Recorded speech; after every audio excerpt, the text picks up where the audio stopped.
Dan berikutnya kami mengundang kepada Profesor Dr.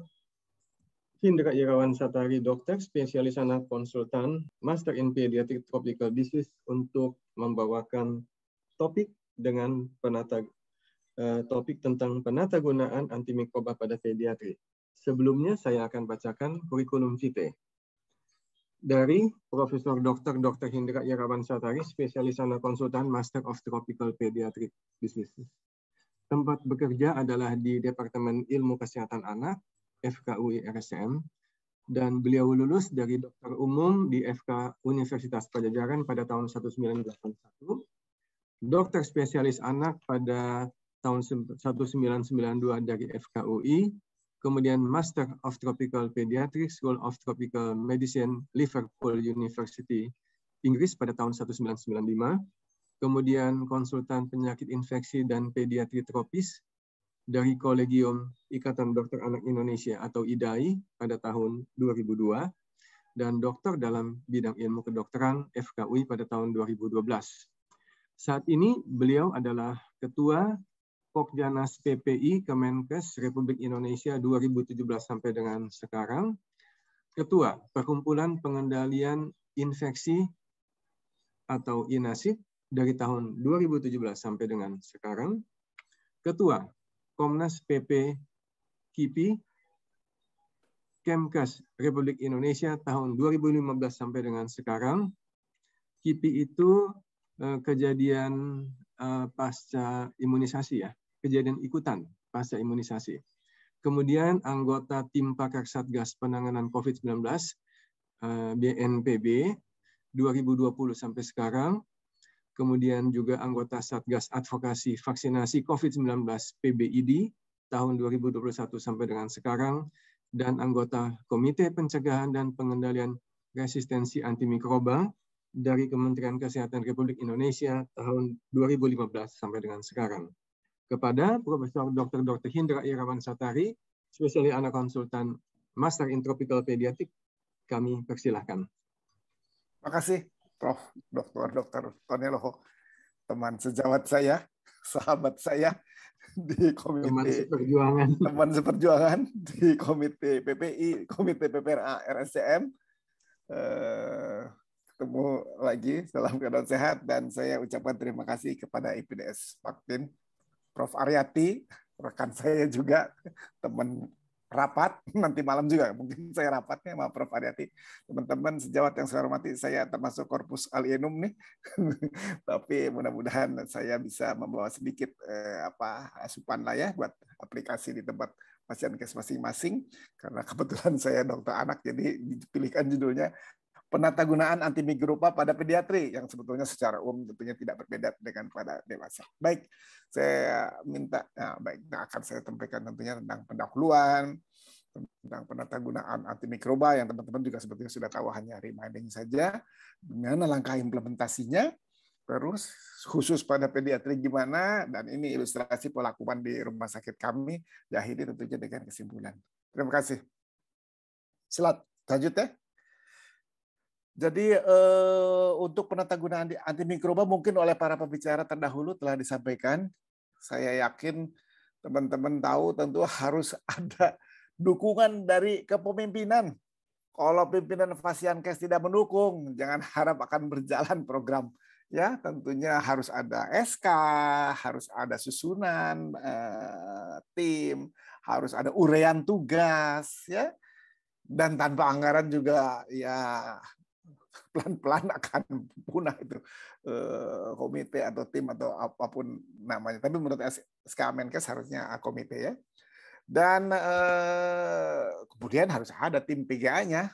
Ya, kalau dulu kita pakai terminologi antimicrobial stewardship, sekarang tim penatagunaan antimikroba, dan harus dilatih karena ini kompetensi tinggi, bukan sembarangan ya, harus punya riwayat dididik, kemudian harus lulus tentunya ya, barulah kita bergabung di tim penatagunaan antimikroba ini. Tentunya harus ada ketuanya, harus ada koordinatornya, nggak bisa sendirian, harus ada anggotanya, dan ini ujung tombak juga diantaranya apoteker strategis dan sangat vital.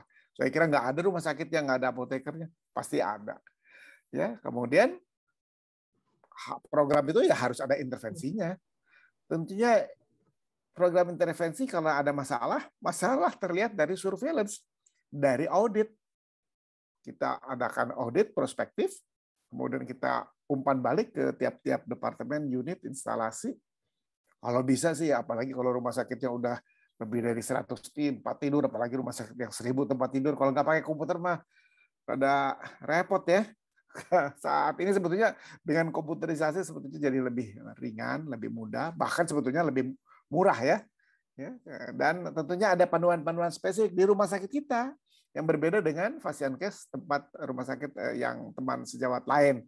Ya, pasti saya yakin setiap rumah sakit mempunyai panduan spesifik harusnya ya. Kalau bisa berhasil dilihat itu ya. Kemudian ya itu semua harus dipantau dan dilaporkan. Untuk pemantauan ya audit-audit ini ya. Di Van Daily Dose ini udah sepakat nih, udah direkomendasikan oleh WHO ya.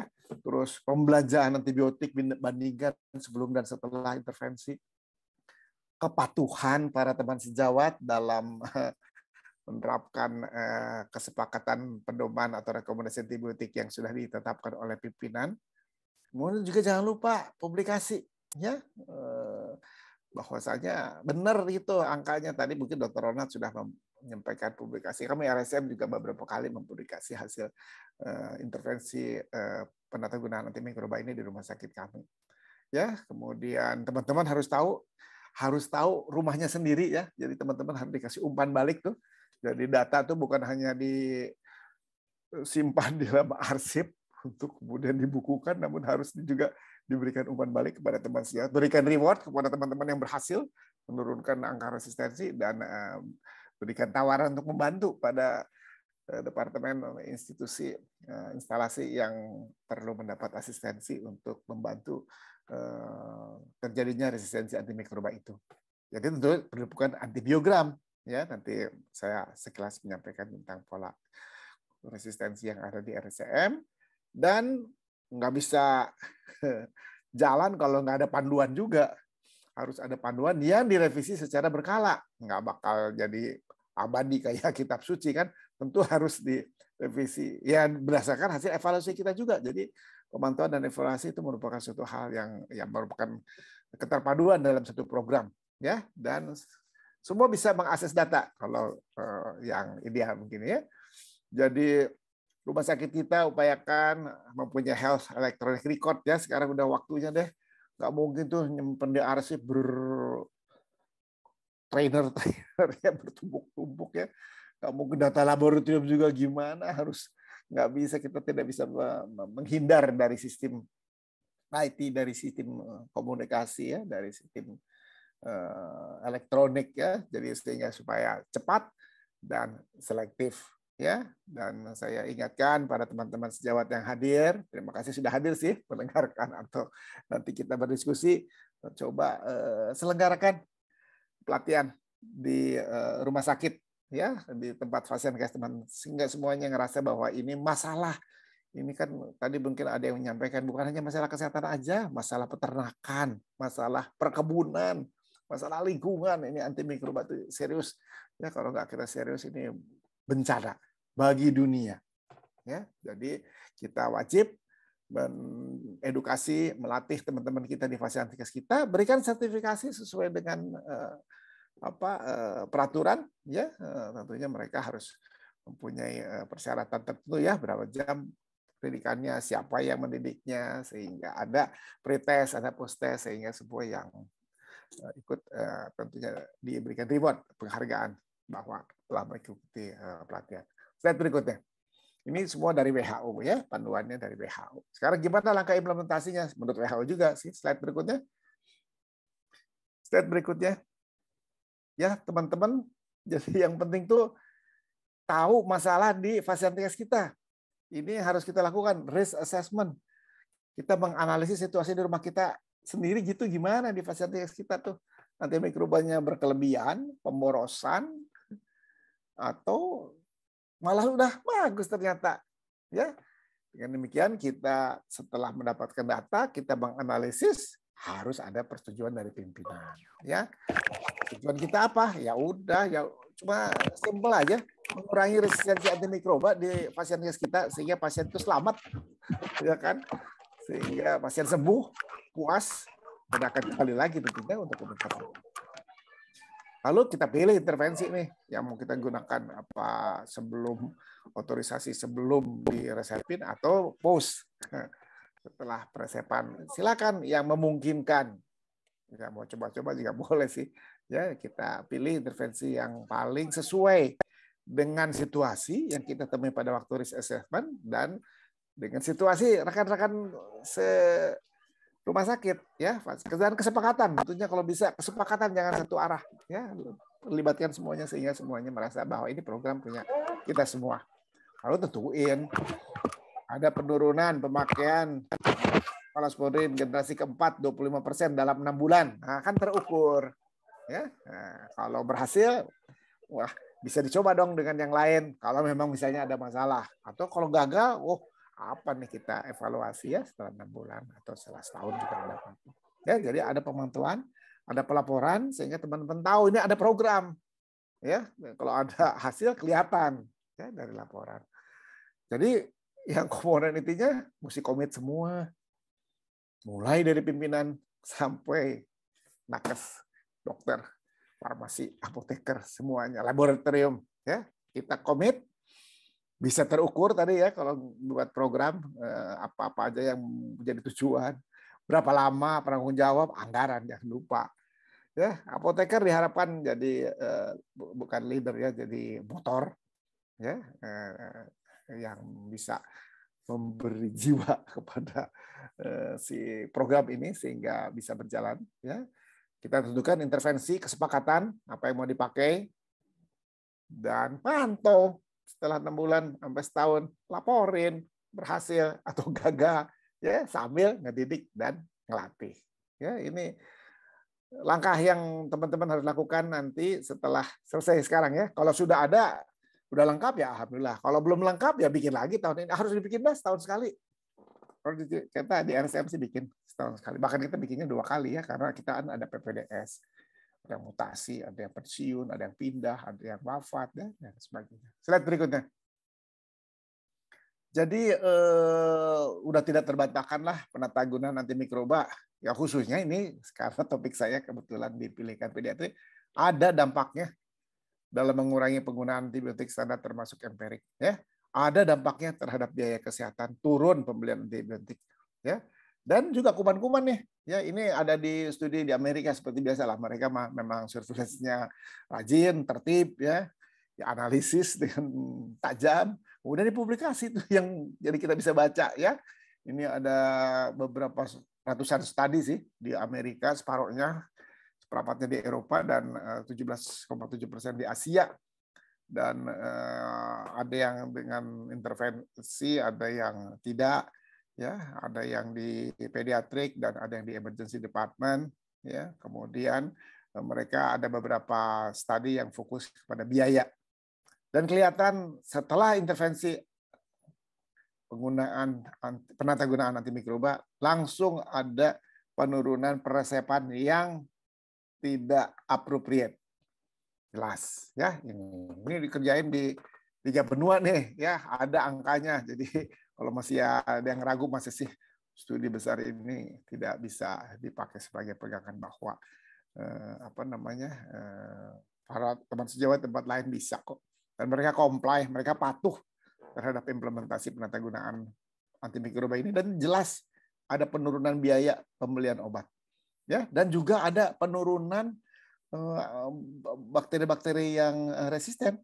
Ya, E. coli, pneumonia yang extended spectrum beta-lactam producer menurun. Pseudomonas aeruginosa carbapenem resistant menurun. Ya, malah erythromycin jadi sensitif lagi tuh terhadap Streptococcus pyogenes ya setelah ada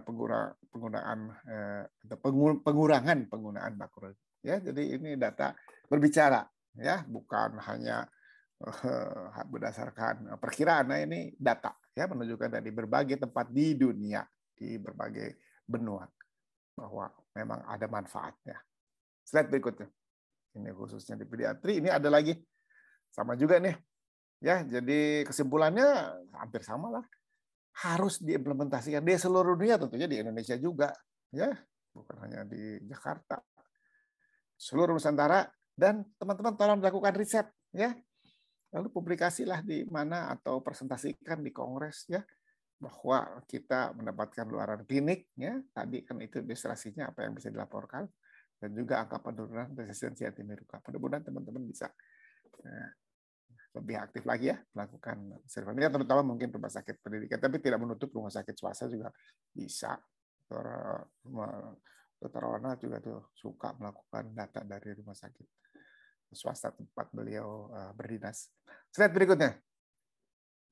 Jadi sekarang kita sampai ke main topik, sebetulnya penatagunaan sekarang di pediatri. Ini saya ilustrasi di tempat saya bekerja aja, tempat Prof. Tony juga bekerja ya. Slide berikutnya, tidak memberikan contoh di yang lain ya, bahwa kami di RSCM membuat pedoman penggunaan antibiotik oleh tim Pokja. Jadi di tiap departemen ada Pokjanya. Ada Pokja bedah, ada Pokja objin, ya, ada Pokja kulit, ada Pokja mata, ya. Jadi kami upayakan tiap departemen yang menyusun, kemudian diputuskan bersama, akhirnya ditandatangani oleh Dirut. Jadi pedoman disusun berdasarkan kesepakatan, konsensus, bukan satu arah, diskusi, ya, berulang-ulang, ya, nggak apa-apa, sabar. Kemudian pemilihan antibiotik didasarkan pada pedoman yang udah ada, ya, atau usulan-usulan dari organisasi profesi. Kan anak juga ada UKK-nya, ada UKK nefrologi, ada UKK infeksi, ada UKK nefrologi, ya. Jadi semua usulan diterima. Kemudian juga dari mikrobiologi klinik ada asupan, dari farmasi juga, ya, mengenai ketersediaan obat yang dimintakan, dan juga tentunya harganya, ya. Dan dengan demikian diharapkan pedoman praktis tersebut bisa dilaksanakan, ya, disepakati, ditaati. Ini yang kami lakukan. Ini pedoman tahun 2019. Slide berikutnya. Jadi setelah disusun buku pedomannya, dilakukan diseminasi, ya. Kan kami mempunyai pertemuan rutin, dan juga sebetulnya kami ada audit nih, ya, audit penggunaan antibiotik tiap Jumat. Departemen bergantian, ya, mempresentasikan salah satu kasus sulit atau dua. Kemudian kita diskusikan bersama, nggak mencari kesalahan, nggak mencari peluang untuk mempermalukan, enggak, tapi untuk diskusi. Terus akhirnya kita sampai dari kriteria Giessen itu, ini tuh benar atau sebetulnya ada yang lebih murah, ada yang lebih sempit, atau terlalu lama, kurang dosis, ya, intervalnya ngawur. Itu forum untuk diskusi, bukan forum untuk menyalahkan dan mempermalukan serta melarang penggunaan antibiotik, sama sekali tidak, ya. Jadi adalah forum edukasi, forum pelatihan, ya, sebetulnya ya workshop lah kayak gitu barangkali, atau apa yang diskusi aja, vocal group discussion, ya. Kemudian PPDS juga, ya, kami kebetulan rumah sakit pendidikan, jadi kami melakukan secara berkala. Terus itu brosur, leaflet, buku, mungkin di TV, ya, di media, di sound, ini juga disampaikan, ya. Kemudian kita kan punya situs website, ya, jadi mereka bisa lihat secara langsung, bisa membuka secara langsung. Kemudian emailnya juga ada. Ya, dan ini kebetulan yang kami buat itu untuk 2 tahun, ya, 2 tahun. Slide berikutnya. Tapi ini kan tidak mungkin aja setelah setahun dirubah, atau mungkin nggak diganti-ganti juga setelah Desember tahun ini juga. Tergantung pola kuman. Slide berikutnya. Slide berikutnya, jadi ini daftar isi buku pedoman penggunaan antibiotik di Departemen Ilmu Kesehatan Anak seperti standar, ya. Dari bab pendahuluan ada latar belakang, ada tujuan, ada definisi, sama tadi masa berlakunya. Lalu ada keuntungan dan keterbatasannya, dan saran untuk pedoman ini. Dan ada indikasi penggunaan antibiotik nih. Gimana prinsip umumnya, apa tujuannya, siapa yang bisa memberikan antibiotik, dan kewenangannya, sama persetujuan. Ya. Slide berikutnya. Slide berikutnya tolong di host. Ya, ini tim penyusun, kepala departemen, ketua PPRA RSCM, ketua Pokja PPRA departemen, Ketua PPI, saya anggota PPI, Dr. Nina PPRA Departemen Anak. Slide berikutnya. Slide berikutnya. Nah, jadi semua kepala divisi dimasukkan di sini. Divisi alergi anak, divisi gastro anak, divisi hemato anak, divisi PGD anak, jantung, semua dimasukkan supaya sepakat. Asupan dari mereka, asupan dari DPJP, asupan dari perkumpulan atau organisasi profesi. Nggak ada yang aneh sendiri, tapi disesuaikan dengan pola kuman di tempat kita tentunya ya. Jadi semua harus terlibat supaya semuanya sepakat, supaya semuanya comply, supaya semuanya patuh. Percuma kita buat peraturan-peraturan bagus tapi nggak dijalankan, nggak dipatuhi kan sama aja cuma di atas kertas ya. Jadi upayakan kita semua sepakat, bisa jalan, bisa dinilai gagal atau alhamdulillah berhasil. Yang berhasil berikan reward pada hari ulang tahun rumah sakit ya. Yang kurang maju tawarkan bantuan dari kita. Jadi semuanya maju semua. Ya, nggak ada yang menonjol, nggak ada yang tertinggal. Ya, itu kan upaya kita supaya kebersamaan untuk mencapai kemajuan demi keselamatan pasien kita. Slide berikutnya. Ya, jadi apa keuntungan dan keterbatasan buku pedoman? Keuntungan ya dokter jadi gampang kan. Diagnosisnya udah tahu antibiotik yang pasti disetujui yang ini. Ya, jadi ini juga buku kecil ya dapat disimpan di saku. Juga ada di website, jadi gampang sekarang sih semua orang punya HP ya, sehingga dapat mengakses dimanapun. Cuman ya ini kan pedoman bersifat umum tetap, apalagi rumah sakit kami rumah sakit rujukan ya, penyakitnya juga penyakit rujukan. Jadi memang kembali penilaian pasien tetap secara individual. Ini hanya pedoman saja. Ya, jadi kalau misalnya harus dilakukan penggunaan antibiotik yang di luar pedoman ya tentu harus disetujui oleh DPJP, harus diverifikasi oleh tim Pokja. Ya. Kemudian pedomannya ya pola kuman dari Departemen Patologi Klinik kalau di RSCM. Ya, tentunya pedoman tahun yang paling akhir. Slide berikutnya. Jadi ini ilustrasi aja pedoman penggunaan antibiotik empiris di Departemen Ilmu Kesehatan Anak RSCM. Pneumonia masih pakai penicillin atau ceftriaxone, pneumonia komunitas. Pneumonia hospital acquired pneumonia masih pakai ceftazidime, masih pakai cefuroxime. Ya ini gara-gara pola kuman kami ya. Demam tifoid pilihan pertama masih chloramphenicol pada anak. Kalau resisten ya ceftriaxone. Difteri masih PP. Kemudian pertusis, eritromisin masih sensitif. Tetanus kita pakai metronidazole. Hasil oke. Abses masih ampicillin. Endokarditis bakterial masih pakai ceftriaxone gentamicin. ISK masih pakai ceftriaxone. Disentri yang basiler pakai cefixim ceftriaxone, yang amoeba pakai metro. Yang diare associated antibiotik yang kita lihat atau kita duga sebabkan Clostridium difficile masih pakai metronidazole. Diare persisten juga pakai metronidazole. Neutropenia itu fibral neutropenia masih pakai ceftriaxone. Abses cerebri masih pakai ceftriaxone dan metronidazole. Sepsis kalau komunitas masih ceftriaxone dan kalau gara-gara healthcare associated infection ya masih tetap pakai ceftazidime ya. Jadi sepsis juga demikian ya, hawitan dini ampi genta, hawitan lamat ampi sulbak dan ami. Jadi teman-teman ini boleh dipakai pedoman, tapi teman-teman kalau punya panduan di rumah sakit pola kuman tentunya dipakai ya. Jadi nggak usah yang canggih-canggih. Ini alhamdulillah nih hasilnya sampai saat ini bisa. Ya tentunya nggak semuanya berhasil ya, tapi ini sampai saat ini masih kami pakai. Slide berikutnya.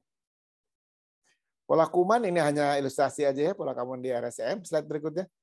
Saya nggak nyebutin tentang kumannya ya, tapi ini Dr. Yuli pasti hadir nih, editornya beliau bersama Dr. Dian dan Dr. Rio. Dr. Prof. Tony jadi membernya ya untuk buku. Kami mempunyai buku kepekaan ini setiap 6 bulan. Ini yang terakhir nih, Juli sampai Desember. Ini belum dicetak, baru ini aja draftnya ya. Dr. Tony, Dr. Juli, Dr. Dian, Dr. Rio, Sinta semuanya ikut terlibat dalam menyusun buku profil kepekaan terhadap antibiotik. Slide berikutnya. Jadi isinya apa aja ya, pola kuman, kemudian di OPD ya, di poli, gambaran di tipe-tipe spesimen, blood spesimen, urin spesimen, sputum spesimen, terus di pediatrik ya. Slide berikutnya. Ini pediatrik yang kita buat profilnya, spektrum dari sumber spesimen dan organisme yang didapat, kemudian microbial profile dan antibiogram pediatric patient unit itu dari blood, kemudian dari urine ya yang dirawat. Kemudian kami punya perinatologi kan, jadi kamu juga mendeskripsikan spektrum dari spesimen didapat dari mana, organisme apa yang didapat, kemudian seterusnya microbial profile dan antibiogram perinatologi unit dan blood specimen. Ya, kemudian yang berikutnya pediatric ICU ya, apa spektrum spesimen dan organismenya. Kemudian semua departemen kita punya pola kumannya, burn unit, surgical, urologi, emergency, ENT, oftalmologi, ICU. Slide berikutnya. Ya, jadi teman-teman mudah-mudahan ini dapat sebagai inspirasi. Kalau teman-teman belum, kalau teman-teman sudah, bahkan lebih, tolong beritahu kami ya, koreksi kami. Jadi kita silakan teman-teman analisis situasi ya. Jadi risk assessment di Fasiankes teman-teman bekerja, rancang program sesuai budaya, kebutuhan dan sumber daya klinis yang tersedia. Ya, nggak usah bernafsu atau berambisi, tapi sesuaikan dengan keadaan. Ya, nggak usah dari yang muluk-muluk, dari yang gampang aja.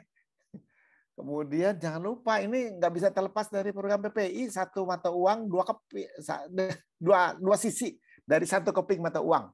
PPI dan PPRA nggak mungkin dipisahin. Ya, kalau PPI-nya bagus, nggak bakal terjadi healthcare associated infection, nggak bakal pakai antimikroba. Kalau healthcare associated infection-nya tinggi, maka akan dipakai antibiotik, maka terjadilah kemungkinan terjadinya antimikrobial atau penggunaan atau mikrobial atau jadinya resistensi antimikroba. Ya, jadi kalau ada demikian ya harus diisolasi. Nah itu udah PPI dan PPRA nggak mungkin sendiri-sendiri ya. Mohon difahami itu dan mohon kita bekerja sama. Ya, jadi terus tentu aneh program PGA-nya mau otorisasi atau audit prospektif. Mau coba-coba dulu ya boleh, terserah lah, pokoknya kesepakatan. Ya, tapi dengan intervensi tadi udah ada hasil-hasilnya.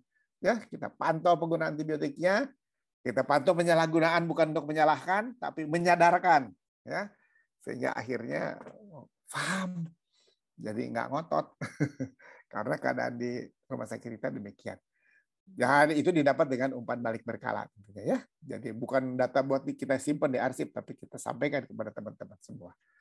Jadi tadi ada pola kumannya ya, silakan teman-teman kalau bisa 6 bulan sekali itu ya alhamdulillah, kita juga mampunya cuma 6 bulan sekali, dan distribusikan dan sosialisasikan kepada tiap departemen sehingga semua update mengenai keadaan pola kepekaan antimikroba di rumah sakit di Fasiankes tempat kita bekerja. Slide berikutnya. Ini adalah slide berikutnya. Saya kira slide ini penerus kita nih. Jangan kita mewariskan antimikroba yang resisten sehingga mereka tidak berdaya kalau menghadapi infeksi bakteri. Mudah-mudahan kita mulai hari ini sehingga terkendali insya Allah ya, dan tetap antimikroba itu diperlukan pada keadaan infeksi bakteri ya, bukan kita tidak mau menggunakan, namun kita batasi sehingga benar-benar tepat guna ya, secara nalar yang rasional, bukan bijaksana, yang bijak, prudent ya, sehingga antimikrobial resistance kita dapat kendalikan. Mohon maaf kalau dalam penyampaian ada yang kurang berkenan. Saya tutup dengan Assalamualaikum, selamat siang. Terima kasih, Prof. Tony. Saya kembalikan ke Prof. Terima kasih, Prof. Hengki, untuk presentasi yang sangat lengkap dan sistematik ya. Nah, kita sekarang memasuki tahap diskusi. Saya persilakan buat yang sudah memiliki pertanyaan untuk mengajukan pertanyaan, bisa lewat Q&A, bisa juga ingin raise hand, langsung bertanya juga boleh. Silakan. kepada para hadirin, Bapak Ibu sekalian, silakan. Sudah ada di layar? Sudah ada di layar, Prof. Tony? Sudah, Prof. Di layar, Prof. Ya. Sudah ada 3 pertanyaan buat Prof. Rianto. Ada pertanyaan untuk Prof. Rianto dari Dr. Megawati Wijaya. Izin tanya bagaimana mengurangi efek statin untuk pemakaian jangka panjang dengan adanya rhabdomyolysis dan lain-lain. Saya coba jawab dulu ya. Nah, penggunaan statin untuk hiperkolesterolemia itu tidak selalu memerlukan obat. Rhabdomyolysis itu biasanya terjadi kalau kita menggunakan dosis yang tinggi, lebih dari 40 mg per hari, 40 sampai 80 ya. Karena itu, ketika kita menghadapi pasien-pasien dengan hiperkolesterolemia, tindakan pertama bukan meresepkan statin, bukan. Tapi perbaiki dulu cara makannya, lifestyle dan sebagainya, sehingga yang terbaik itu adalah tanpa obat. Andai kata dengan obat, maka kita harus perhatikan kondisi pasien. Ada pasien-pasien yang pernah mengalami infark jantung akut, di mana kadar LDL-nya mesti diturunkan sampai sedemikian jauhnya, sampai mencapai 70 mg per desiliter. Untuk ini, jangan menggunakan statin yang lemah. Simvastatin jangan dipakai untuk ini. Karena kalau dia lemah, kita harus menggunakan dosis yang 40 mg lebih per hari. Jadi, pakailah statin yang kuat untuk hal yang demikian. Ya, simvastatin boleh dipakai untuk mereka yang tidak punya masalah yang khusus. Tidak usah mencapai target LDL itu sampai 70 mg per desiliter, tidak usah. Cukup diturunkan, nah itu masih boleh, karena tidak dibutuhkan dosis besar. Lain halnya kalau pernah infark jantung.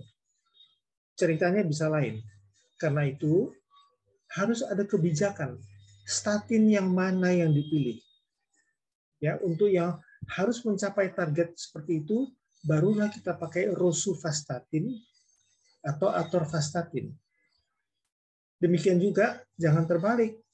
Ya, kolesterolnya tinggi sedikit langsung rosuvastatin. Selain itu, kita juga mesti ingat ada obat-obat golongan lain untuk menurunkan kolesterol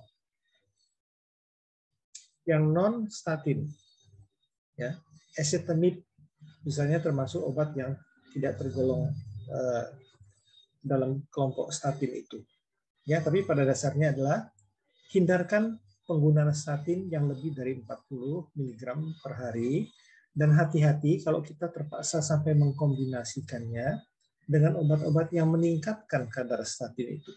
Jadi itu message-nya.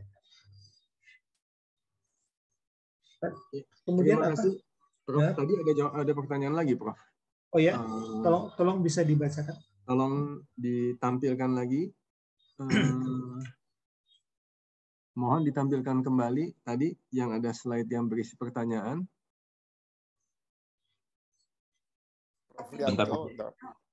Tadi ada.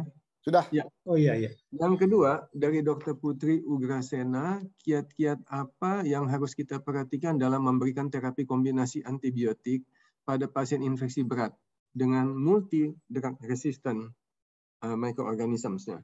Ini ditujukan ke Prof. Rianto. Silakan, Prof. Baik. Kalau kita berhadapan dengan dengan pasien yang infeksi berat dengan multi-drug resistance, maka kita akan bertanya, apakah selama ini PPRA-nya berfungsi baik? Apakah awal itu dikerjakan dengan baik? Sebab kalau R-nya diabaikan, tidak heran terjadi pan resisten seperti itu. Ya. Tapi kalau R-nya dikerjakan dengan baik, yaitu reserve-nya dikerjakan dengan baik, selalu kita masih punya senjata cadangan biasanya seperti itu. Ya, saya sendiri pernah mengalami pan resistance itu, ya, kebetulan terjadi di rumah sakit tempat saya bekerja. Nah, kalau memang terjadi pan resistance, maka kita kembali ke aware itu tadi. Apakah kita sudah menerapkan dengan baik?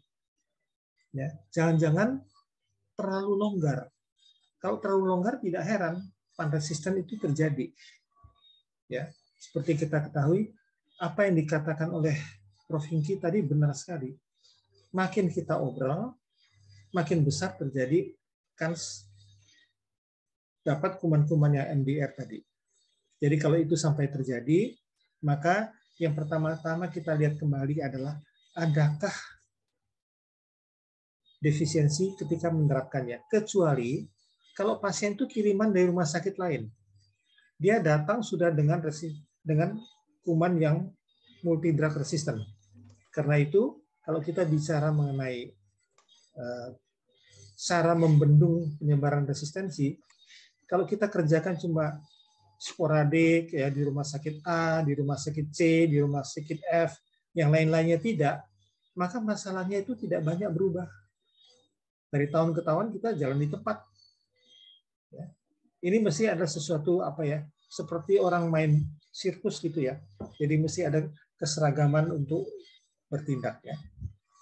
Jadi kalau sampai terjadi multi drug resistance, maka biasanya kita masih cobalah barangkali saja, walaupun resisten, kita pilih yang paling sesuai dengan kebutuhan pasien. Kalau sampai terjadi begitu, lalu kita koreksi. Ya. Barangkali itu, Prof. Tony. Ya. Terima kasih, Prof. Rianto. Ada satu lagi pertanyaan tadi, mohon ditampilkan kembali yang layar yang ada pertanyaan. Ya. Ya. Pertanyaan untuk Prof. Rianto, asam fusidat sediaannya topikal. Seberapa besar potensial interaksi obatnya ketika digunakan bersamaan dengan golongan statin? Oh iya, ini pertanyaan bagus. Di Indonesia, asam fusidat yang ada di sini itu topikal. Tapi kalau di luar negeri, ada preparat parenteralnya, bukan parenteral, preparat sistemiknya, yaitu tablet. Satu tablet mengandung 250 mg dengan dosis 2 kali sehari. Itu yang kita khawatirkan. Kalau yang topikal sih hampir tidak ada pengaruhnya di situ. Untuk interaksi ya. Jadi yang kita dapat ini adalah kebetulan data dari luar negeri. Kita tidak tahu, mungkin pada satu saat preparat oralnya juga bisa masuk ke Indonesia. Gitu ya. Ya, terima kasih, Prof. Masih ada pertanyaan lagi? Apakah ada dari hadirin? Silakan, Ibu Bapak semuanya. Masih ada waktu sedikit lagi kita. Kalau belum ada, mungkin saya moderator izin bertanya kepada Prof. Rianto sambil menunggu pertanyaan hadirin. Oh, ada. Ini, Prof. Dari Dr. Anti Darmayanti kepada Prof. Rianto, bagaimana dengan kombinasi terapi meropenem dengan metronidazole yang sering diberikan di ICU? Apakah masih relevan dan efektif? Terima kasih. Kita akan bertanya dulu. Tujuan terapinya itu, kuman yang dibayangkan itu apa yang dihadapi? Kalau misalnya yang dihadapi itu adalah katakanlah kuman anaerobik, kita akan mempertanyakan apakah perlu diberi meropenem juga di situ? Karena biasanya ya golongan metronidazole itu antibiotik golongan metronidazole itu dianggap antibiotik yang poten ya, cukup untuk mematikan kuman kuman anaerobik ya. Jadi tidak perlu tambah meropenem lagi. Ya. Barangkali itu jawabannya ya. Terima kasih. Ya. Terima kasih Prof. Rianto. Nah, masih ada pertanyaan dari hadirin? Kalau tidak ada, mungkin saya izin bertanya kepada Prof. Hindra Irawan Satari. Izin bertanya, apakah biomarker seperti CRP dan PCT dapat membantu untuk terapi empirik infeksi pada anak? Silakan, Prof. Terima kasih, Dr. Anti, atas pertanyaannya. Tentu saja dalam melakukan tata laksana kita berangkat dari anamnesis, pemeriksaan fisik dan pemeriksaan penunjang untuk menentukan diagnosis kerja. Tadi CRP, PCT itu merupakan salah satu penunjang diagnostik. Harus relevan dengan keluhan utamanya, relevan dengan anamnesisnya, relevan dengan pemeriksaan fisiknya terkait di CRP atau PCT. Jadi jangan asik lihat CRP atau PCT doang. Ya, wah CRP-nya ratusan, anaknya masih main game. Itu yang terjadi. Kita nggak ngobatin labnya. Saya ngingetin teman-teman ya. Jadi artinya kan CRP sama PCT juga biayanya tidak sedikit. Jadi pertimbangkan dengan matang untuk melakukan pemeriksaan penunjang diagnostik setelah melakukan anamnesis dan pemeriksaan fisik secara seksama. Baru kita keambilan, itu terang saja kalau memang anamnesisnya sesuai, pemeriksaan fisiknya sesuai, CRP dan PCT-nya sesuai, itu dapat dipakai sebagai terapi empirik ya sambil menunggu hasil kultur dan juga evaluasi ya karena mereka cepat turunnya tapi yang lebih spesifik terhadap bakteri kan PCT ya jadi pakai silakan namun jangan dilakukan pemborosan dan jangan semua kasus dengan demam terus CRP PCT wah bukan itu maksudnya ya jadi mudah-mudahan teman-teman paham di mana peranan penunjang diagnostik. Namun kita sebagai dokter, clinician, nomor satu, anamnesis, pemeriksaan fisik. Itu dididik dari kita di bangku kuliah sebagai dokter. Ditambah pemeriksaan penunjang diagnostik yang membantu baik memulai terapi, tadi kan terapi juga untuk mengevaluasi ya bagaimana respons daripada pengobatan yang kita berikan. Mudah-mudahan dapat menjawab pertanyaan Dr. Prof. Tony. Makasih. Ya, ada satu lagi untuk Prof. Rianto. Mungkin ini pertanyaan terakhir ya, karena sudah waktunya mau habis. Dari Dr. Veronica Kalai. Pada pasien sering diberi simvastatin atau atorvastatin terus-menerus. Bagaimana, Prof? Kemudian yang kedua, pasien jantung sering diberi simvastatin terus-menerus. Oh, ini sama ya pertanyaan. Ya, kurang lebih sama. Silakan, Prof. Saya coba jawab secara umum ya, bahwa penggunaan suatu obat tidak pernah hanya mendapat manfaatnya. Tidak pernah yang sifatnya hanya mendapat benefit tanpa risk. Biasanya adalah yang terjadi risknya ada, benefitnya ada. Dokter yang tidak mendalami masalah, begitu mendengar ada risknya, tidak diberikan obat. Ini nggak benar. Yang benar adalah risk, benefit harus ditimbang sama-sama. Disinilah perlunya seorang dokter. Karena kalau tidak, robot pun bisa berbuat begitu. Nah, menimbang risk dan benefit ini memerlukan pengetahuan yang cukup, mesti sering membaca dan sebagainya. Saya beri contoh. Obat-obat sitostatik dikenal sebagai obat-obat yang highly toxic. Kadang-kadang toksisitasnya yang membunuh pasien, yang mematikan pasien bukan penyakit kankernya, tapi obatnya. Tapi toh kita gunakan di dalam pengobatan kanker sehari-hari, mengapa? Karena pertimbangan risk-benefit itu. Walaupun risknya besar, mungkin dia masih bisa memperpanjang umur pasien sekian bulan, atau mungkin kalau beruntung, sekian tahun. Sehingga kita menimbang, oke, saya tahu risikonya besar, tapi saya berikan juga. Karena manfaatnya masih dinilai sama besar atau syukur-syukur lebih besar dari risikonya. Sekali lagi, disinilah letaknya keahlian, pengalaman, dan kompetensi dokter yang bersangkutan. Barangkali itu, Dr. Ya. Prof. Tony. Ya, terima kasih, Prof. Wah, masih banyak ini, masih ada pertanyaan. Jadi, izin satu lagi deh ya. Ini terakhir ya. Ya, terakhir ya. Jadi, pada kasus neonatus, apakah pemberian terapi antibiotik empirik ampicillin sulbactam dan gentamisin masih bisa dibenarkan? Baik. Tadi saya sudah sampaikan tuh pedoman terapi empirik di... Izin Prof. Tony yang bawah, Prof. Tony. Oh ya. Yang bawah sudah ini. Yang ini. Biar saya kan bukan Dr. Benny Kristanto. Iya. Itu buat Prof. Buat Hingki. saya kan? ya. Iya.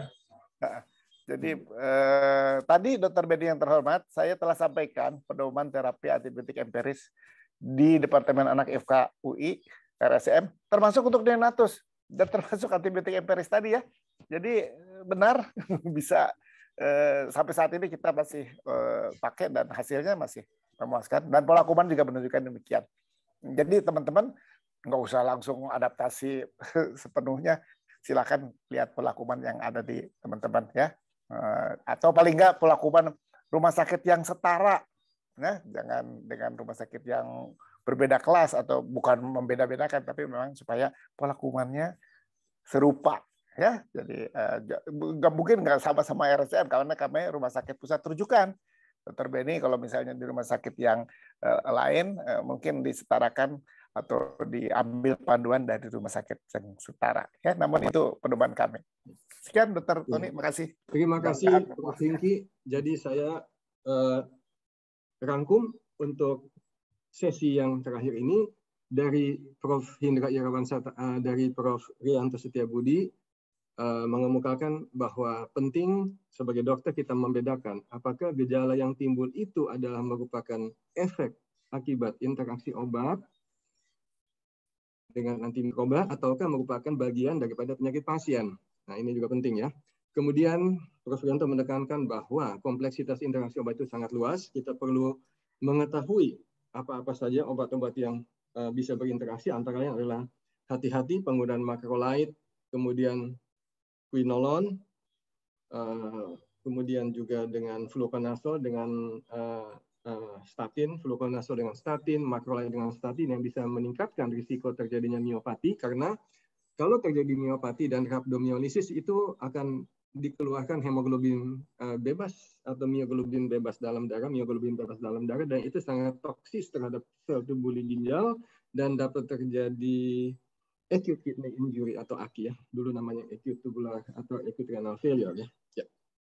Kemudian juga kita harus hati-hati untuk memperhatikan interaksi obat di luar tubuh, yaitu misalnya amphotericin B kalau dicampur dengan infus laktat dapat terjadi presipitasi berupa kekeruhan dan itu bisa berbahaya untuk tubuh.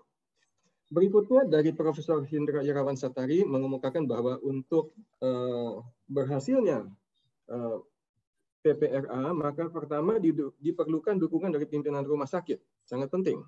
Kemudian ada perlu kerjasama dari semua pilar yang bertugas atau terkait dengan penulisan antimikroba. Kemudian juga perlu dilakukan identifikasi masalah di tempat bekerja. Lalu kemudian perlu sekali bahwa setiap rumah sakit membuat panduan penggunaan antibiotik masing-masing. Ya mungkin ini terkait dengan panduan praktek klinik ya, Prof. Hingki ya, yaitu ada panduan terapi empiris terutama. Jadi panduan terapi empiris ini harus dibuat oleh masing-masing rumah sakit dengan mengacu pada pola kepekaan kuman di rumah sakit masing-masing. Saya kira ini merupakan hal-hal penting, tentu masih banyak, tapi yang saya ambil hanya sebagian saja. Dan saya ucapkan terima kasih banyak kepada Prof. Rianto Setiabudi, Prof. Tony, Prof. Rianto, Hindra Irawan Satari atas presentasi yang begitu bagus, sangat menarik dan sangat berbobot ya pada siang hari ini. Kami ucapkan terima kasih. Mari kita berikan aplaus kepada kedua pembicara. Ya, ini aplausnya ini terpaksa virtual juga. Saya kembalikan kepada MC. Ya. Silakan. Izin live. Terima kasih ya. Prof. Rianto, Prof. Tony, sampai ketemu. Izin live. Terima kasih banyak. Foto dulu, Prof. Foto dulu, Prof. Oh, foto-foto ya dong. Foto dulu, Prof. Berdua.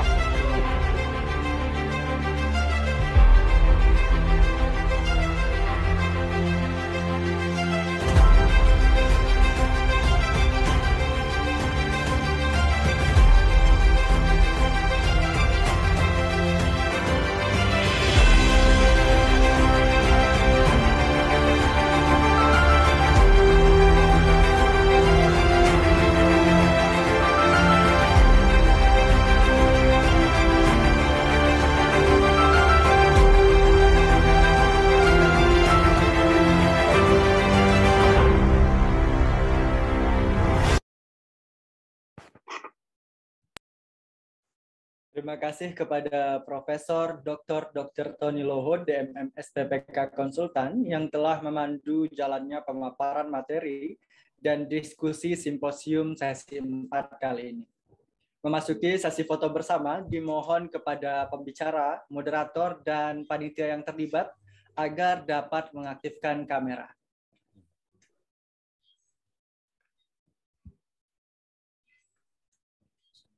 Baik, untuk sesi foto bersama akan saya hitung mundur dari 3, 2, 1. Oke, sekali lagi 3, 2, 1. Baik, terima kasih kepada pembicara, moderator. Terima kasih banyak, Prof. Vicky, Prof. Rianto. Presentasi Waktunya. PT Luar biasa. Diastika Ilmunya, Biotekindo terima dalam kasih banyak, komersial Prof. break kali ini dengan waktu 20 menit. Kepada PT Diastika Biotekindo, disilahkan. Halo, selamat sore. Mohon maaf untuk mengecek apakah suara saya terdengar. Jelas. Oh, jelas. Baik, mohon izin untuk sharing ya para dokter sekalian.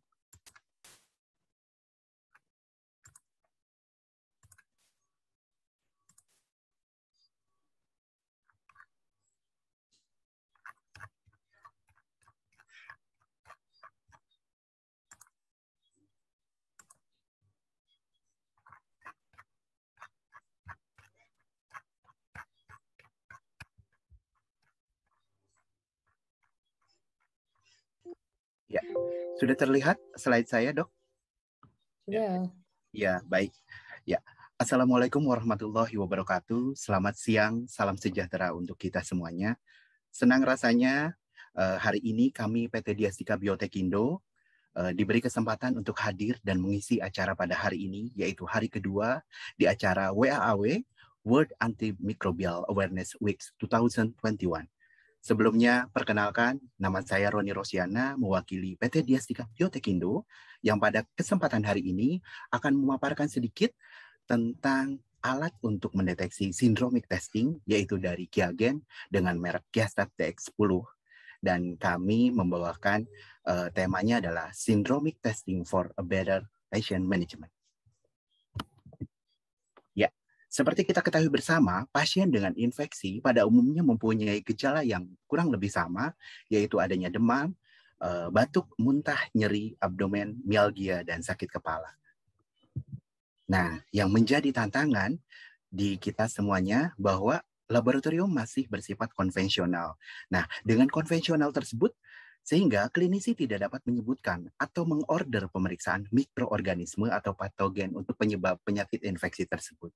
Baik itu infeksi gastro ataupun untuk infeksi respiratori.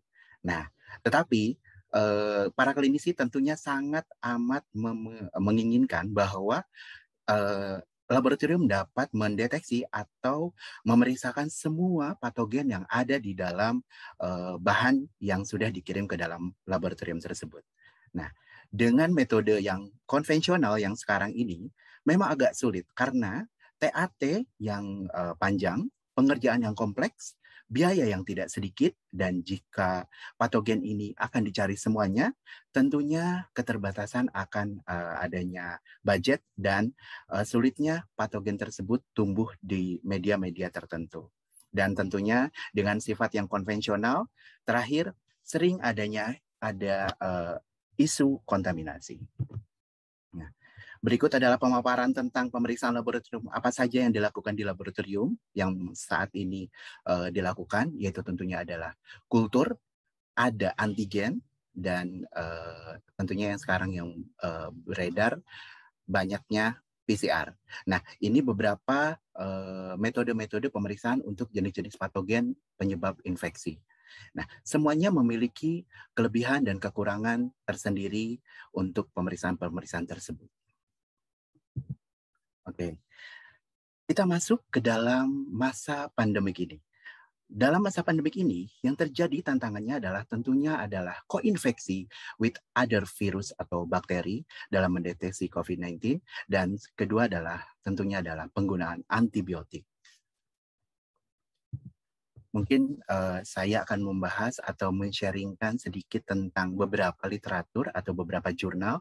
Contohnya yang ini adalah tentang koinfeksi, di mana pada kasus ini adalah dari 2.219 anak yang diteliti, ternyata 81% ini terdapat satu jenis patogen terdeteksi. Dan 26 patogen atau sekitar 576 pasien anak itu terdapat koinfeksi untuk pada pemeriksaan tersebut. Nah, berikut juga ini adalah penelitian sistematik yang bersifat meta-analisis. ada pasien 3.834 pasien yang dirawat di rumah sakit, terdapat 7% koinfeksi bakteri, dan terdapat koinfeksi virusnya adalah kurang lebih 3%, di mana virus-virus yang banyaknya adalah Mycoplasma pneumoniae, Pseudomonas aeruginosa, dan Haemophilus influenza. Sedangkan untuk koinfeksi yang lainnya adalah syncytial virus, influenza, dan rhinovirus. Berikut adalah koinfeksi yang tadi itu adalah tantangan kita di masa pandemik dengan adanya koinfeksi dengan ada virus atau bakteri yang lain. Yang kedua adalah penggunaan antibiotik yang sekarang dibahas juga di WAAW ini. Nah, berikut adalah data CDC untuk pencegahan dari 2007 sampai 2015, yaitu lebih dari 300.000 kunjungan UGD di pusat 300 UGD itu banyak anak-anak yang diberikan antibiotik. Nah, ini juga mendatakan pada studi meta-analisis pada COVID-19 ini ada kurang lebih 74,6% pasien menerima minimal satu macam antibiotik. Padahal untuk koinfeksinya kejadiannya hanya 8,6% saja. Jadi ini mungkin menjadi latar belakang bagaimana kita harus mendeteksi atau menjaga pasien tersebut tidak diberikan antibiotik secara sembarangan. Baik. Nah, oleh karena itu, seberapa pentingkah pemeriksaan syndromic testing tersebut dan dapatkah alat tersebut menjawab tantangan yang dipaparkan tadi? Nah, kita kembali lagi bahwa sindrom adalah sekumpulan gejala dengan tanda dan yang berhubungan satu lain dengan penyakit tertentu. Simptomnya bisa sakit kepala, panas dingin, demam, batuk, nyeri otot dengan sign-nya adalah suhunya lebih dari 38 derajat Celcius, takikardia, leukositosis, dan ISR yang sangat meningkat. Nah, apabila pasien dengan gejala sindrom dan gejala yang tidak jelas, diperlukan pemeriksaan, tentunya diperlukan pemeriksaan yang cepat, dan diharapkan dapat memberikan hasil jenis patogen yang menyebabkan sindrom tersebut, sehingga mungkin para klinisi atau para dokter sekalian memerlukan pemeriksaan dengan alat syndromic testing yang cuma memeriksa satu sampel bisa mendeteksi beberapa jenis patogen yang bisa dilakukan atau dikeluarkan atau hasilnya bisa didapat dalam 1 jam dan keluarnya bersamaan. Nah, berikut adalah benefit kenapa sih syndromic testing itu penting. Ini manfaatnya, waktu perawatan pasien menjadi lebih singkat, menghindari penggunaan antibiotik yang tidak diperlukan, dapat melihat koinfeksi dari pasien tersebut, dan juga dapat menghilangkan tes-tes yang tidak diperlukan, dan mengurangi pemeriksaan yang tes-tes yang tidak diperlukan, dan penanganan pasien di rumah sakit menjadi cepat. Mungkin salah satunya adalah alat kami, yaitu dari Qiagen, dengan merek Diastat DX. Ya, Diastat DX ini adalah the next generation of syndromic insight. Berikut adalah video untuk pengerjaan daripada Diastat DX tersebut.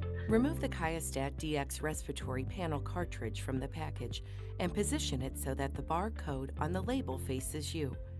Write the sample information or place the sample information label on top of the cartridge. Make sure the label is properly positioned and doesn't block the lid opening. Open the swab port sample lid on the left side of the QIAstat DX respiratory panel cartridge.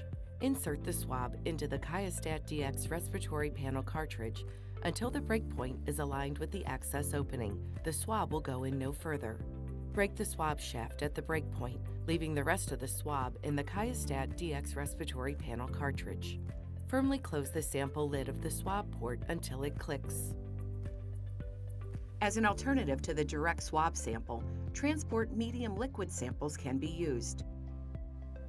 Open the main port sample lid on the front of the QIAstat DX respiratory panel cartridge. Open the sample tube to be tested.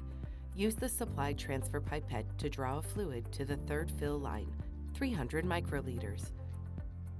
Carefully transfer the 300 microliter sample volume into the main port. Firmly close the main port sample lid until it clicks. Visually confirm the sample is loaded using the sample inspection window of the QIAstat Dx respiratory panel cartridge. Power on the QIAstat Dx analyzer using the on-off button on the front of the instrument. The status indicators will turn blue. After the main screen appears and the QIAstat Dx analyzer status indicators turn green and stop blinking, log into the instrument. Press the Run Test button. When prompted, use the barcode reader to scan the sample ID barcode. When prompted, scan the barcode of the QIAstat Dx respiratory panel cartridge. Select the appropriate sample type, either swab or UTM from the list. Review the entered data and make any necessary changes. Press Confirm when all the displayed data are correct. Insert the cartridge into the cartridge entrance port of the QIAstat Dx analyzer. The instrument will automatically close and start the test run.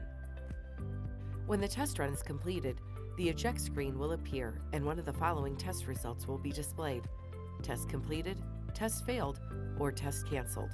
Press Eject on the touchscreen to remove the QIAstat Dx respiratory panel cartridge. The QIAstat Dx analyzer automatically interprets and saves test results. After ejecting the QIAstat Dx respiratory panel cartridge, the results summary screen is displayed. The main part of the screen uses color coding and symbols to indicate the results. The first list, under the heading Detected, includes all pathogens detected and identified in the sample, which are preceded by a red plus sign.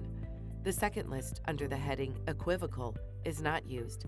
Equivocal results are not applicable for the QIAstat Dx respiratory panel. Therefore, the equivocal list will always be empty. The third list, under the heading Tested, includes all pathogens tested in the sample. Pathogens detected and identified in the sample are preceded by a plus sign and are colored red. Pathogens that were tested but not detected are preceded by a minus sign and are colored green. In addition to the test results, the QIAstat Dx analyzer provides CT values and amplification curves for valuable insights on co-infection and sample quality. CT values and amplification curves for the detected pathogens and internal controls can be seen by viewing the Amplification Curves tab. To confirm the internal controls passed, results are visible from both the summary and amplification curve screens. Results can also be printed and saved directly from the results summary screen.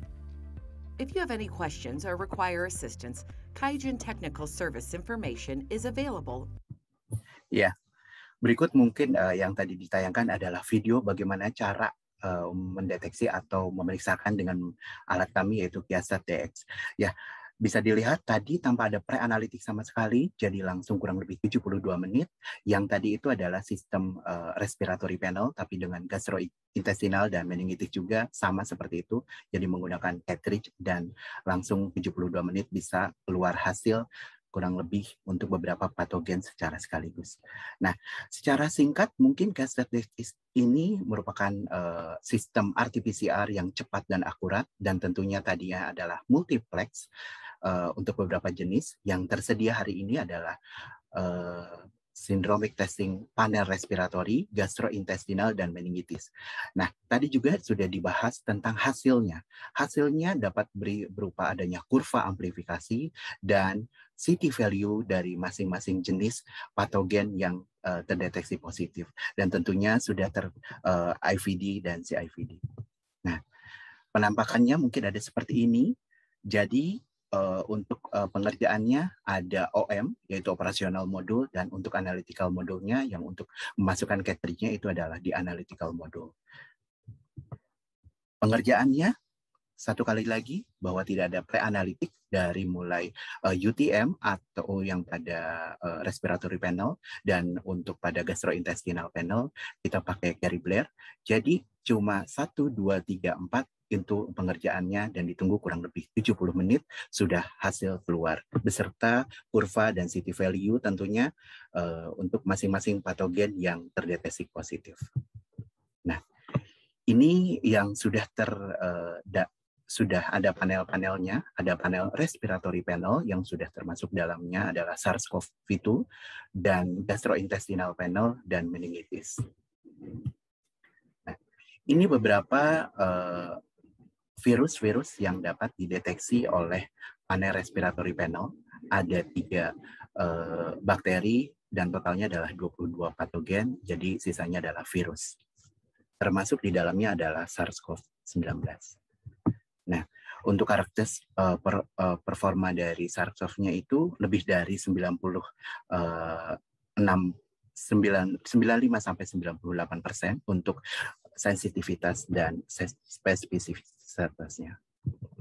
Nah, ini caranya untuk yang respiratory panel, kita menggunakan VTM dan itu sama seperti pemeriksaan PCR dengan single plex. Nanti bisa langsung dari swabnya atau dari cairan VTM-nya. Nah, berikut adalah panel-panel untuk gastrointestinal panel. Ada virus, ada bakteri, dan juga dengan parasit. Tentunya semuanya untuk hasil yang positif, sekali lagi kita ada nilai CT value-nya. Nah, ada 17 bakteri, 4 parasit, dan 6 virus untuk gastrointestinal. Nah, sekali lagi, untuk sensitivitas dan spesifisitasnya adalah 95-100%. Nah, ini adalah untuk CASAT-DX untuk panel meningitis. Kita ada juga kurang lebih 17 patogen, 6 virus, 8 bakteri, dan 3 jamur. Nah, ini yang dibahas tadi. Kalau hasil positif di dalam alat tersebut ditandai dengan tanda merah dan untuk negatif ditandai dengan warna hijau. Masing-masing sekali lagi bahwa ini adalah ada nilai CT value-nya. Ini contoh hasil. Contoh hasilnya bisa, jadi nanti kalau misalnya didapatkan beberapa koinfeksi, itu masing-masing bisa menunjukkan jumlah CT value-nya. Misalnya yang ini ada 3 patogen yang bisa terdeteksi. Nah, dari 3 patogen ini muncul masing-masing CT value-nya, jadi mungkin para klinisi jadi bisa melihat angka CT value yang ada di masing-masing patogen tersebut. Nah, ini contoh kasus yang kami ambil dari beberapa klien. Dari satu klien itu, pertama ada pasien anak, pertama kali visit, ada simptom fever, batuk, dan roninos. Dites dengan influenza rapidnya itu yaitu A dan B, hasilnya adalah negatif dan Mycoplasma pneumoninya adalah positif. Dan setelah 3 hari dilakukan treatment antibiotik. Nah, pada visit kedua dilakukan CASAT-DX. Nah, positifnya ternyata ada parainfluenza 3 dan Mycoplasma pneumoniae dan didapatkan hasil CT value pada masing-masing patogen yang positif. Ini ada di klien, ada di Indonesia. Ya, mungkin seperti itu para dokter sekalian. Sharing dari kami PT Diastika tentang alat untuk syndromic testing yaitu CASAT-DX 10. Ya, baik. Terima kasih banyak. Saya kembalikan kepada MC pada hari ini. Selamat sore. Wassalamualaikum warahmatullahi wabarakatuh.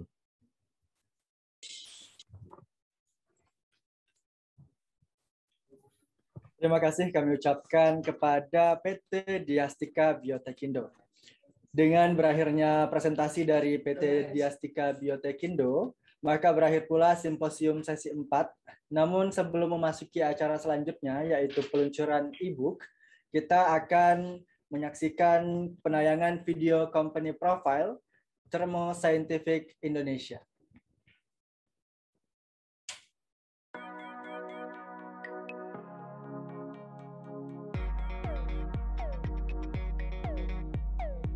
The Thermo Scientific Sensitizer system offers a number of semi-automated and automated solutions to enhance and streamline the microbiology laboratory workflow.